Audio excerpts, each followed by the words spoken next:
Iran ইসরায়েলের সংঘাতের মধ্যে হঠাৎ করে মধ্যপ্রাচ্যে সেনা মোতায়েন করেছে অস্ট্রেলিয়া। অপারেশন বিস 2025 এর অংশ হিসেবে এই সেনা মোতায়েন করেছে দেশটি। এই সেনা মোতায়েন অস্ট্রেলিয়া সরকারের আকস্মিক পরিকল্পনার অংশ। শনিবার অস্ট্রেলিয়ার প্রকাশ করা এক ভিডিওতে দেখা গেছে একটি ঘাঁটিতে সেনারা লাগেজ ব্যাগ সহ প্রয়োজনীয় জিনিসপত্র গুছিয়ে রাখছে। পাশাপাশি বিমানে সরঞ্জাম লোড করা হচ্ছে এবং সেনারা বিমানে উঠছে।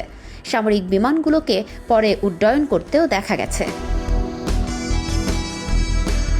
এ বিষয়ে অস্ট্রেলিয়ার পররাষ্ট্রমন্ত্রী পেনি ওয়াং বলেন, মধ্যপ্রাচ্যে চলমান ইসরায়েল ইরান সংঘাতের প্রেক্ষাপটে অস্ট্রেলিয়া তাদের নাগরিকদের নিরাপদে সরিয়ে নিতে সামরিক সদস্য ও যুদ্ধ বিমান পাঠানোর সিদ্ধান্ত নিয়েছে। এই অভিযানে foreign affairs crisis response team ছাড়াও অস্ট্রেলিয়ান ডিফেন্স ফোর্স বা এডিএফ এর সদস্য ও বিমান মধ্যপ্রাচ্যে মোতায়েন করা হচ্ছে।